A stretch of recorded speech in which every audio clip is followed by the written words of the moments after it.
Fourth chapter, the overlapping of sects and varieties of corrupt creeds. There are several schools of corrupt convictions. The most dangerous and most famous forms of misguidance are God comparing and denial of destiny. I heard that from Sheikh Samir. That's where I got the statement from. The worst blasphemy is atheism, believing in God bodies, and pantheism. Yani hulul, believing in hulul, believing in al-wahda, and believing in atheism.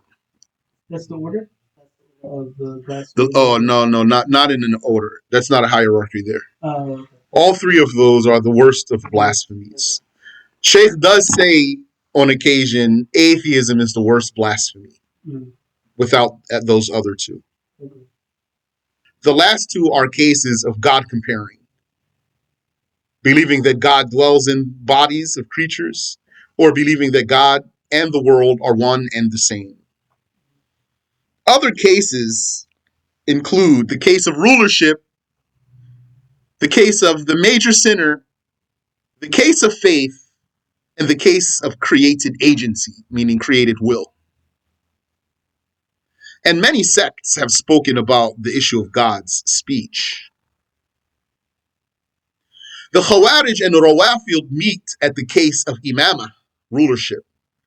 What did the Khawarij say? They said that it's permissible to rebel against the caliph. And they said that the moderation of Muawiyah and Ali was kufr. And whatever else they say there in that issue of rulership. And some of them said, if the ruler doesn't rule by Islam, he's a kafir. And whoever doesn't rebel against him, he's a kafir too. What did the Rawafid say? They said Abu Bakr, Umar, and Uthman were all bullies who took Ali's place unrightfully. And that all the Sahaba conspired along with them. And they all pushed Ali around and took his right from him. And they said, and the rulership has to stay in Ali's family, in the Prophet's family. And then they would, from time to time, cling to an imam from the Prophet's family, alayhi salatu wassalam. The Khawarij also meet the Mu'tazila at the case of fisq, major sin. And they were followed by the Zaydi Shiites. What did the Khawarij say? They said the major sinner is a kafir, not a Muslim, not a believer. How do they meet the Mu'tazila there? Because the Mu'tazila also said the major sinner is not a believer. So that's where they agreed. But the Mu'tazila said, but he's not a kafir also. So that's how they disagreed with the Khawarij. So the Mu'tazila and the Khawarij meet at the case of the major sinner, of saying he's not a believer. The Khawarij said that major sinner, he's a kafir. And the Mu'tazila said that major sinner, he's not a kafir, but he's not a believer. And they were followed by the Zaydi Shiites. The Murji'ah, Najjariyah, and Karramiyah all have strayings in the case of faith. What's Iman? We'll see, insha'Allah ta'ala. Some of them, they defined Iman in a wrong way. And also the Murji'ah said that Iman exonerates you from punishment. So we'll see more when we come to those.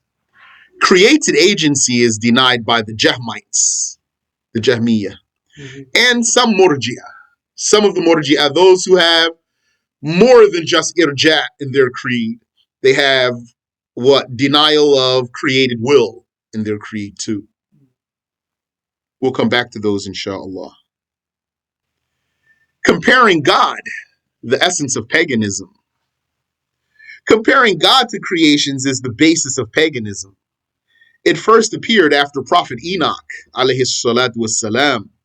Noah was the first messenger sent to disbelieving folk, sallallahu alayhi wasallam. Amongst the pagans were people who worshipped engraved idols. Some worshipped other people, like Jamshid, Nimrod, Pharaoh and Haman and their likes. According to the commentary of Al-Kawthari, this Jamshid was the fourth ruler of the Pashdidians, the Pisidians. The Arabs called him Matushalach, Methuselah.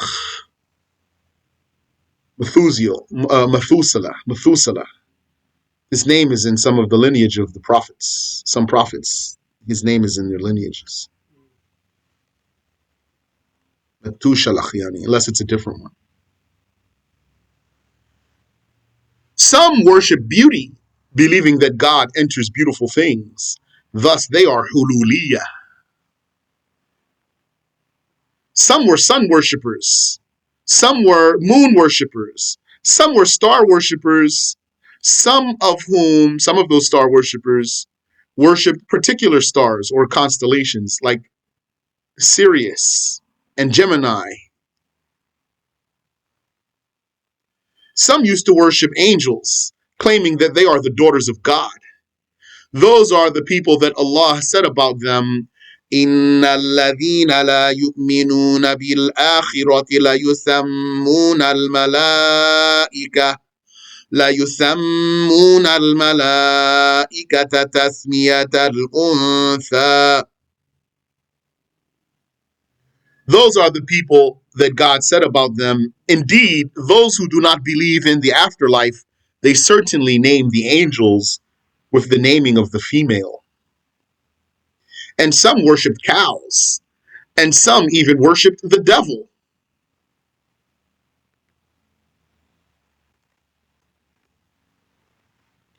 Imagination worship. As for the comparers within this Muhammadan nation, whether those who compare God's self to the selves of creations, or those who compare his attributes to their attributes, they transcend factions and overlap in them. So before we knew about these sects, one has a very small idea about that. Like he learns that there's a group called Mushabbiha. So he thinks there's a sect called Mushabbiha, that's one of the 73. And there's a group called Shiites, for example. So he says there's a sect called Shiites, that's one of 73. And it's not like that. Rather, Shiites are many sects, and Mushabbiha is even not one sect. Mushabbiha could be Shiites or could be another group. For example, Shayban the Khariji was a comparer.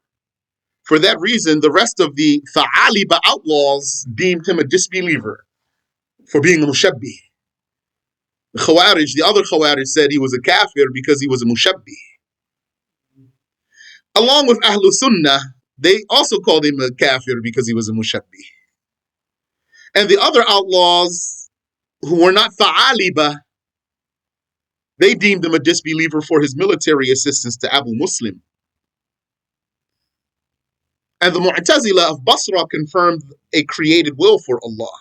They confirmed a created will for Allah, like that of the human, starting and stopping. They also said that his speech is some fleeting quality that comes forth from a creation, like a tree. The Karramiyya said similar. Thus, they are comparers. They likened his attributes by claiming that his will and his saying are the same type as that of the creation, starting and stopping. They likened his self by saying that he is a body with a limit. They said he sits on the arsh. They also said that he is a site for events. Mahallun lil hawadith. That's a mas'ala in itself. Al-mahallu lil hawadith. And that he touches the arsh and contacts it, to which we shall return soon. So the case of believing that Allah is a site for events, that means they believe he has created attributes. That's what it means. They believe that he has speech that starts and stops, and that he has will that starts and stops. They believe that he would create something and then stop creating it, and that he would be talking and speaking and then stop speaking. And since they believe that he moves, really, they would believe that he moves. He would be in one place and then he would move and go to another place and be there. So then they believe that he is like us. We are sites for events. And Bakr ibn Ukhti Abdul Wahid used to say that Allah will be seen on Judgment Day in an image that he creates and then speak to the slaves from that image. So that's one of his weird sayings. And Birar added what no one else said, that Allah sees with a sixth sense unused by any creation. He used to also say that Allah has a kind or type by which he is seen. Yeah, and he's saying Allah is a kind of thing. That's what you will see when you see him. He has a kind. And when you see him, you will see what kind of thing he is. That's basically what he's saying. The Karramis. In fact, the Karramiyah are some of the most famous God comparers in the nation of Muhammad.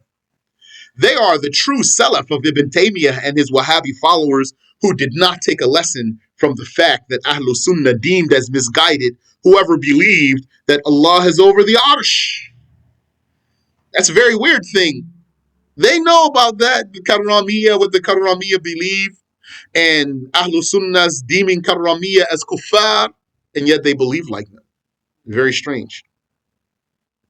Once, some Karramiyah in a session of the Sultan of the time, Mahmud ibn Subuktikin, asked the Imam of his time, Abu Ishaq Al-Isfarayini, yani they were in his session.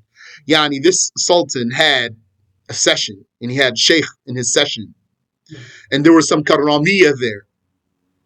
So they asked him, is it valid to say that Allah Ta'ala is over the Arsh and that it is a place of his?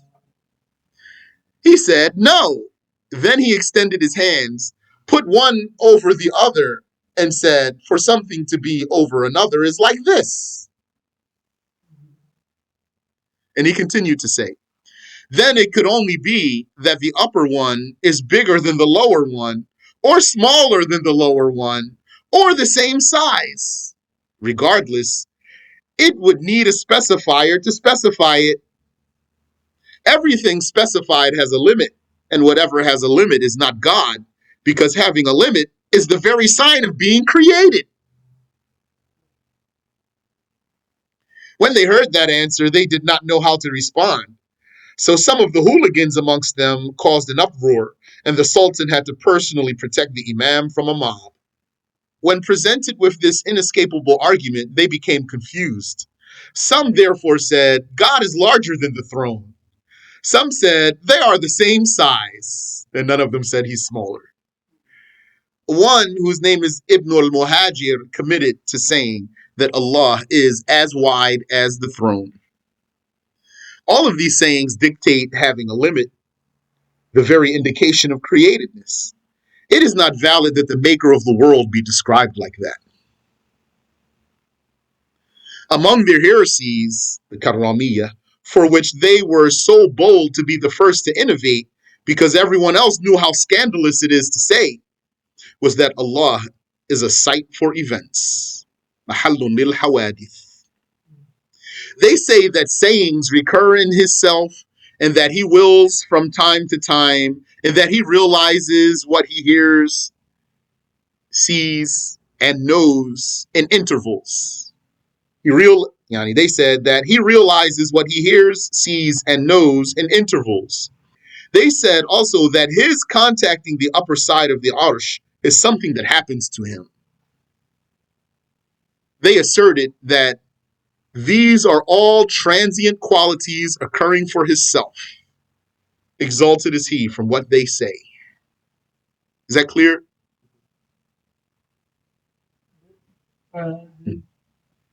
They go back to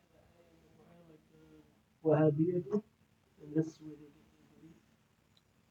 get In this book, the original one, the author doesn't say that. Mm-hmm. But in other books, the scholars talked about debating with Mushabbiha who say that Allah is over the Arsh. And so they talk like that.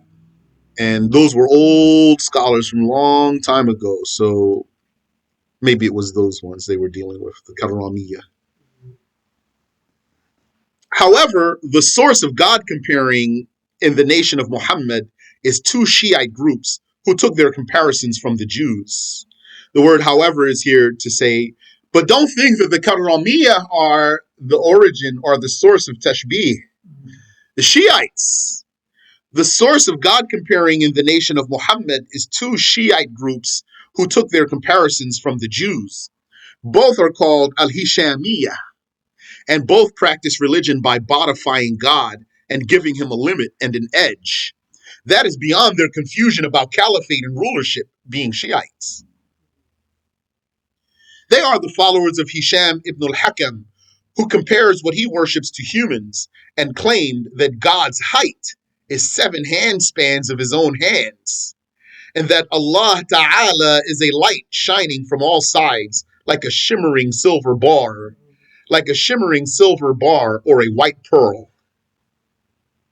The other group of Hishami Shiites are the followers of Hisham ibn Salim al-Jawaliqi, who also claim that what he worships has the image of a man, but that his lower half is solid and his upper half is hollow, and that he has an image, flesh, blood, hand, foot, nose, ear, eye, and a head of black hair, and a heart that pumps wisdom like water bursts forth from springs.